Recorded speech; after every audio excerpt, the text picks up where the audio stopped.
Let's go back to 2002, where a spaceship named Serenity lit up our screens for just 14 episodes before vanishing into thin air. But this resulted in the reigniting of a firestorm, which led to the show becoming one of the most legendary cult classics in the science fiction category. We talk about none other than Firefly, the story of the greatest space western ever made. It's a show about grit, heart, and most importantly, a found family that went on to redefine a whole genre. But in this video, we talk about its outrageously short runs and why we call it one of Hollywood's biggest blunders. So without any further ado, let's get right into it.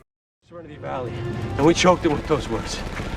We've done the impossible.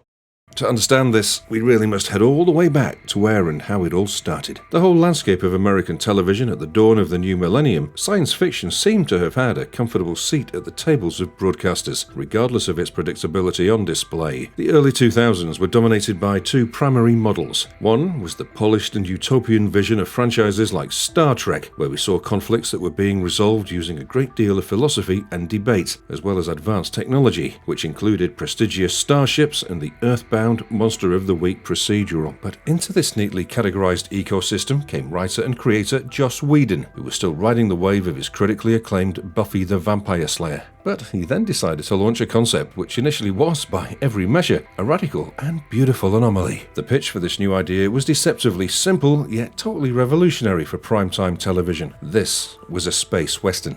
Just the thought of this should pull in a great deal of attention and curiosity, as this seemed more than just a quirky logline. Whedon's inspiration was deeply rooted in the gritty soil of historical realism, instead of the popularly portrayed shiny corridors of other sci-fi stories at the time. He was apparently reading Michael Shara's Pulitzer Prize-winning Civil War novel The Killer Angels during a vacation in London, and this led to a serious set of questions that persisted within him. What about the people on the losing side? These were the things he wanted to explore. He wanted to tell the stories of these perspectives, but he had his mind all set to tell these stories using the ultimate backdrop, the black vastness of space. Whedon imagined a future that wasn't as optimistic and glistening as the technology boom of the time had made people believe, with the idea of gleaming metropolises and general swankiness. Rather, his vision of the future was that of dusty, hard-scrabbled border planets where the culture was a rough-and-tumble fusion of American frontier sensibilities and Mandarin Chinese, the two most dominant powers that had formed the Central Alliance. He described his goal as his intention of creating a gritty form of realism that didn't seem like an alien rip-off, and also something that didn't look or feel like the cheap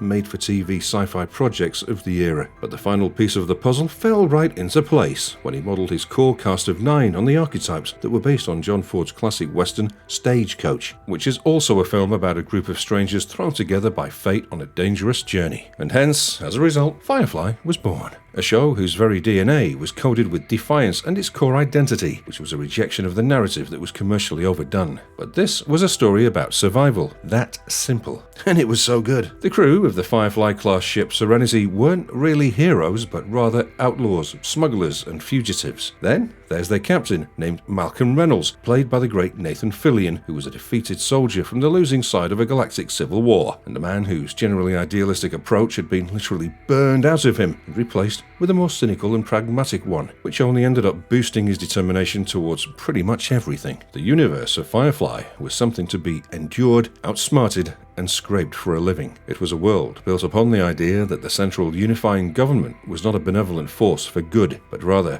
a stifling authoritarian regime that had crushed independence. The outer rim planets were the new lawless territories, where you kept your head down and your hand on your wallet. The crew felt less like a noble ensemble and more like a pack of criminals who barely seemed to tolerate each other, as the raw dynamic between them was the brilliant beating heart of the show. Now, the engine of a show of this scale with such an unconventional premise was its cast of characters. This lot was a perfectly assembled group of actors who embodied their roles with such effortless chemistry that it felt less like acting and more like a documentary footage of a real dysfunctional family. But as genuinely well written as it was also tragic to know that this was a family that network television never allowed the time to fully grow and flourish. From the very first moments on screen, the group felt authentic, with their relationships layered with a history that the audience could feel but had yet to fully learn. At the front of the pack was Nathan Fillion's Malcolm Reynolds, or simply Mal. This was a performance that perfectly balanced the cynicism of his character with a deeply buried sense of honor. He was a man who was defined and reshaped by his trauma, which was the major loss of the Battle of Serenity Valley that ended the war for independence against the Alliance. This backstory felt more or less like it was a ghost that haunted every decision he made, along with providing a fair reason for his deep distrust of any form of authority. His unwavering anchor was Zoe Washburn, played by Gina Torres. She was his second in command and a fellow browncoat who had fought in the mud and blood beside him, and their bond was the bedrock of the ship. Along with the strength and gravity her character offered, she also provided the ship with much needed levity, as well as an emotional side with her husband, Hoban Washburn, also known as Wash, which was brought to life by Alan Tudyk. Wash was the brilliant, whimsical pilot and the beating heart who often voiced out the disbelief that the audience would generally feel at the chaos unfolding around him. There was also his childlike love for plastic dinosaurs,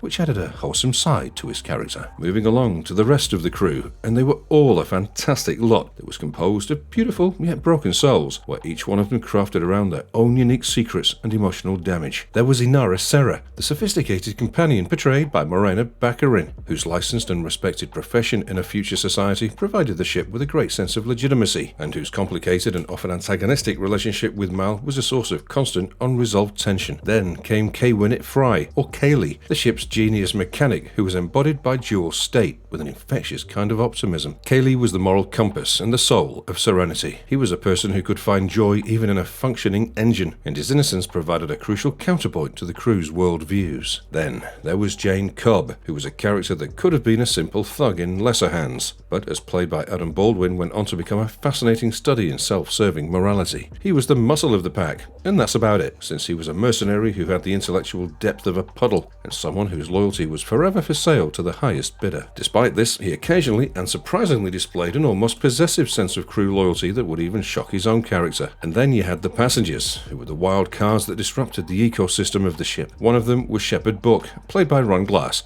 who was a man of profound faith whose demeanor belied a mysterious and clearly violent past, which was one that allowed him to command instant respect from Alliance officials and access to restricted military facilities. Finally, the central catalyst for the show's mystery was the Tam siblings. Dr. Simon Tam, portrayed by Sean Maher, was a brilliant, privileged surgeon who had sacrificed his entire life of comfort and status to perform a near-miraculous rescue of his younger sister, River, from a secret Alliance academy. And then came River Tam herself, a character that required an incredible range from Summer Glau, and someone who was set up as one of the most compelling and tragic ongoing mysteries in modern sci-fi. She was a traumatized prodigy, a weaponized genius whose mind had been shattered and reassembled by government experiments, which left her prone to cryptic utterances, psychic flashes, and sudden devastating bursts of violence. Questions arose like, what had the Alliance done to her, and what secrets were locked inside her fractured mind? The audience was given just enough share of terrifying glimpses to be completely captivated, but the full horrifying truth always remained out of reach. But fans found themselves bonded with these characters on a deeply personal level, which saw them investing in their struggles, their quirks, and their hard-won found family dynamic,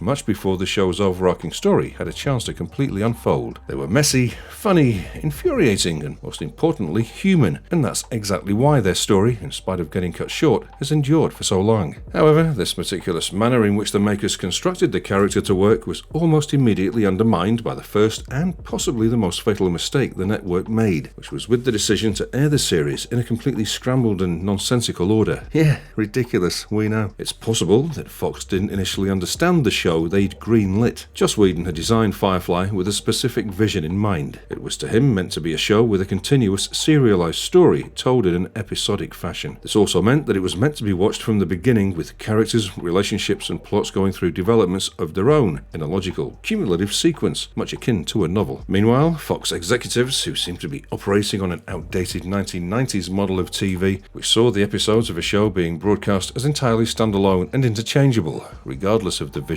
Now, their first and most damaging act was to reject the intended 2-hour pilot titled Serenity. They deemed it to be too slow, too complex, and too dark for a mainstream audience, especially like theirs. Instead, they demanded that Joss Whedon and his co-executive producer Tim Minear hastily craft up a new, more action-packed episode to be put up as the introduction to the series. This resulted in the episode titled The Train Job, which was a more simplistic Western-style caper that opened with the crew already assembled and mid-adventure. While this revamped episode had had action, it did end up throwing viewers into the deep end with no lifeline. Characters were introduced with little to no backstory, as their relationships and motivations were a confusing jumble, and the political tension between the Independents and the Alliance was referenced, but they never actually went on to explain it further. Now, the network's bizarre and illogical broadcast order continued from there. Episodes that were meant to build on established character dynamics were aired before those dynamics were even established. Here's an instance to understand how irrational it really was. In the excellent episode called Janestown, we have the hitman Jane, who's been given a surprising and poignant character arc overall, but in this episode he discovers that he's being miscast as a folk hero to a group of oppressed labourers. Now, this only works if the viewer already has a firm understanding of who Jane the character is. When this was aired early in the run,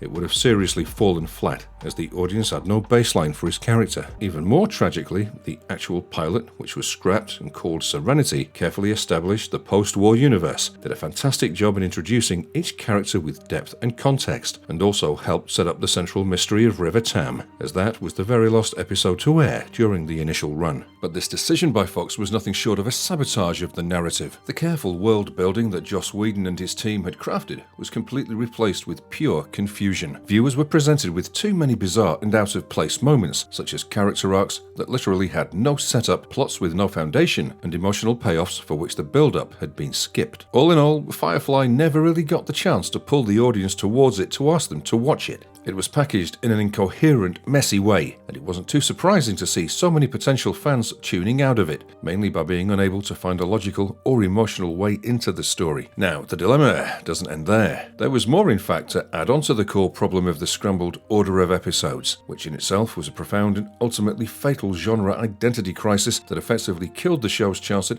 ever finding a mainstream audience. Firefly was a uniquely delicate creation that was defiant in itself to break out of every easy marketing box. This show wasn't pure sci-fi, as it largely avoided techno-babble and embraced a lived-in world, while using a future aesthetic that was far away from the sleek kind seen in Star Trek. At the same time, this show also wasn't a pure western, in spite of having the 6 shooters, horses, dusty frontier towns, and even the theme of civilization versus the frontier. It also had moments of laugh-out-loud comedy, much credited to Whedon's signature witty dialogue. But along with that, it was underpinned by a deep, tragic core of loss, trauma, and the psychological scars of war. All of this ambiguity regarding fitting inside a particular genre box ended up leaving the marketing department at Fox totally perplexed. They had no idea how to sell this strange yet beautifully complex tale to a mass primetime audience, which was usually accustomed to easily digestible stories. The promos and trailers they produced felt inadequate and at times even misleading. They actually sold the show almost exclusively as this idiosyncratic action comedy.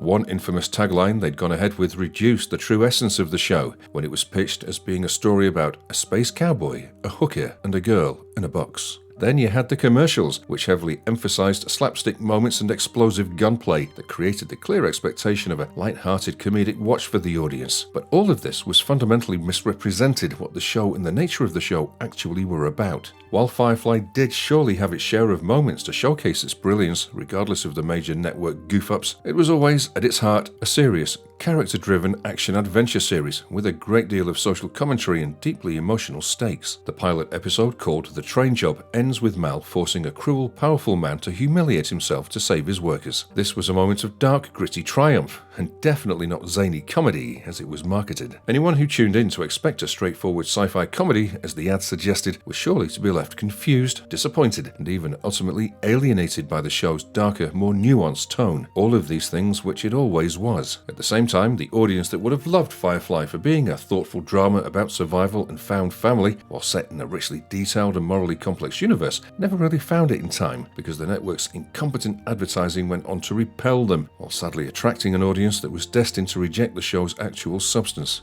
Now, in spite of all these seemingly difficult obstacles, including the narrative butchery of the episode order and the inaccuracy of the marketing, there was a small, dedicated phenomenon that began to occur in the darkness of space. As the scrambled episode episodes continued to air in their Friday night death slot, which was a name given to a time slot traditionally reserved for shows a network had little faith in, word of mouth started to build through the early internet. Those few stubborn viewers who stuck with the show, who pieced together the narrative through the chaos and looked past the misleading commercials, began to recognize its rare and special quality. They connected online through message boards, email chains, and dedicated fan sites with names like Immediate Assistance, as they formed a tightly knit grassroots community that would later become famously known as the Browncoats, which was named after the losing side in the show's war for independence. Now, even as the show was actively being buried by its own network, this cult following was quietly growing with some serious determination. But the true turning point came after the cancellation. DVD sales of the complete series, which contained all 14 episodes in their correct intended order, began to pick up at an astonishing rate. This was an unexpected proof that the live ratings had failed to capture and attract. Here was the hungry, dedicated audience that discovered the show on their own terms and fell in love with the narrative as it was meant to be seen. The ratings themselves had actually started to stabilize, and the show began to show signs of growth as the season progressed and the stronger, more serialized episodes like Ariel and War Stories began to air. But this really seemed too little, too late. Fox, a network suffering from low ratings overall in 2002 and now in the grip of the cheap, high-rated reality TV craze ushered in by American Idol, was not willing to invest any more time or marketing dollars in a costly genre-bending drama that wasn't delivering immediate mass audience numbers. Firefly was officially cancelled in December 2002 after only having 11 of its 14 produced episodes broadcast. The cast, who had poured their hearts into the project, found out about their show's fate largely through the media.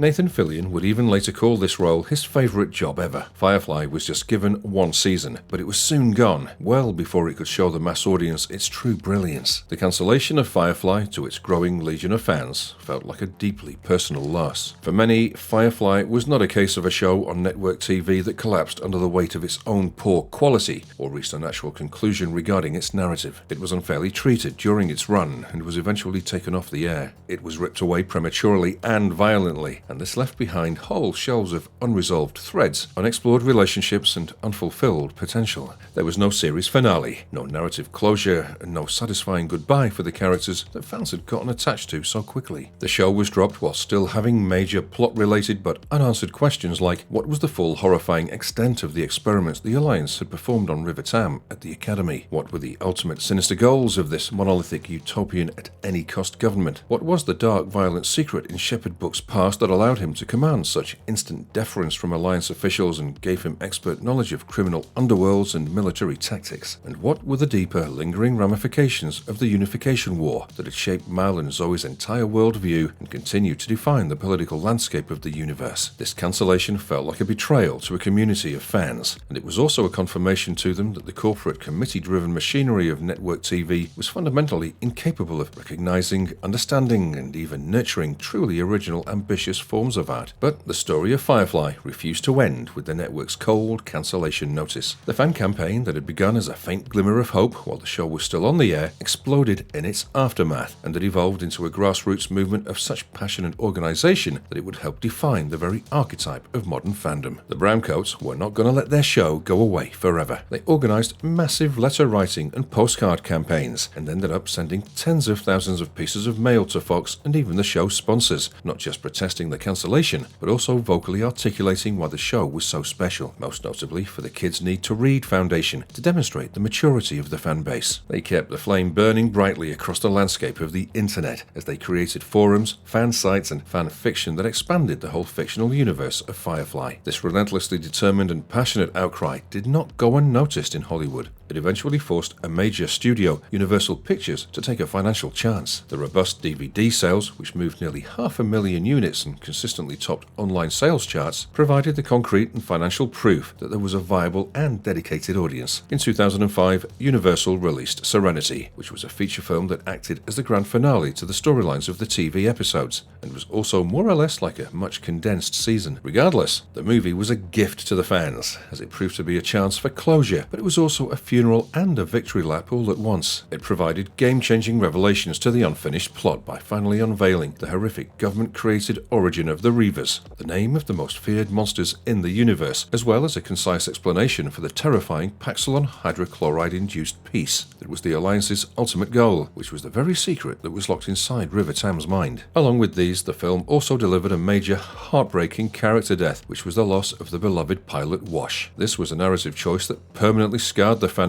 but also gave the story a sense of depth, while raising serious stakes within the plot to prove that no one was safe. Serenity was living cinematic proof that Firefly had never failed creatively, but just failed on an industrial level. The movie showcased that the world, the characters, and the themes were compelling and complex enough to support a blockbuster-level narrative, and that there was a dedicated audience willing to go out of their way and buy a ticket, while also being eager for more. The Browncoats had, against all odds, brought their show back from the grave for one last glorious and emotionally devastating lap. Now, in the years following Serenity, a persistent yet faint hope for a full series revival never completely died, but it gradually faded for several practical and rather ethical reasons. The cast, which seemed so perfectly assembled for Firefly back in 2002, inevitably aged out of their roles and moved on to other successful and time-consuming projects. Nathan Fillion found lasting fame on the long-running ABC series Castle, and in a beautiful testament to their enduring bond, many of his former crewmates, including Gina Torres, Adam Baldwin, and Jewel State, ended up making guest appearances on that show, which also had a few subtle Firefly references now and then that delighted fans. Other than the cast, there were some studios that had seen the way the whole Firefly saga played out, and now feared the high cost of a period-style sci-fi series with its specific practical effect needs, and questioned whether the audience, while passionate, was broad enough to justify a network-level budget. The complex, established lore of the Firefly universe was also seen as a potential barrier to entry for new viewers 2 decades later. Moreover, there were multiple allegations of on-set toxicity and unprofessional behavior surrounding creator Joss Whedon, which quietly killed any remaining momentum for a revival. The creator's severely tarnished reputation made the prospect of a return to the universe ethically complicated, and a public relations gamble for any studio. How do you celebrate a universe so beloved without celebrating its now problematic creator? Firefly has therefore become culturally untouchable in a way that's too beloved by its fans to risk ruining with a subpar or tone-deaf revival, and at the same time too entangled with the creator's complicated past to be easily resurrected. In spite of its brief single season of life, Firefly profoundly changed the DNA of science fiction television that followed. Its influence is unmistakably woven through a generation of subsequent shows. The morally grey and survivalist ethos seen in Firefly, where we had the crew just trying to get by in a system stacked against them, is the entire philosophical engine of a show like The Expanse, with its belters and their struggle for dignity and resources. The gritty and grounded realism of a rebellion fought not by pristine heroes, but by flawed, desperate, and quite often unlikable individuals, is a core linchpin of modern classics like Star Wars Andor. The entire subgenre of outlaw sci-fi storytelling, which focuses on crews comprising misfits and criminals on the fringes of a vast and caring society, dark matter to Cowboy Bebop, with the latter including both the anime as well as the live-action adaptation, owes a massive debt to the path that was paved by Serenity. But Firefly proved that what sci-fi needed was not neat, perfect caricature-like characters, but rather broken, believable, and relatable people who were just trying to get by and to find a family. It successfully shifted the genre's focus from clean, heroic archetypes to morally grey, pragmatic survivors, as it demonstrated that the most interesting and human stories are often found in the dirty, lived-in cargo bays of run-down with patched-together ships that are held together with hope and, ultimately, the sheer force of will. This is the real, enduring, and poignant reason why the cancellation of Firefly still stings so deeply, even 2 decades later. Fans don't mourn Firefly because it was a flawed gem, but rather because it was a diamond, pure and brilliant, that was deliberately smashed before most of the world ever got to see it shine.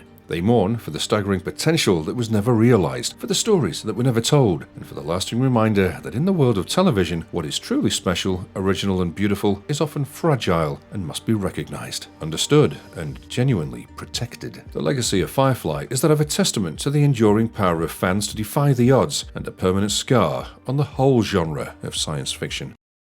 And that's our video for today. We hope you had a fascinating time as we took a deep dive into Firefly, the cult classic action sci-fi series, which deserved way more than just the one season that it got on Fox, which in itself was a wholly problematic journey, as discussed earlier. But the quality and creativity on display regarding the storytelling, plot, characters and their dynamics, all of these factors launched the show in its own league in the sphere of sci-fi. Its tragic run, which included the mishaps and its off-putting order of episodic broadcasting as well as the marketing done by its network, led to the show being a one-off run. But regardless, over time, people have realized the true potential and essence of the show, as the cult fan base developed around Firefly surely provides the admiration and the followers that the show has always deserved. Now, as always, if you enjoyed the video, don't forget to like it, share it with your friends, and let us know your thoughts on Firefly down in the comments section below. Finally, please subscribe to Marvelous Videos for more such content. And until then, take care and ciao.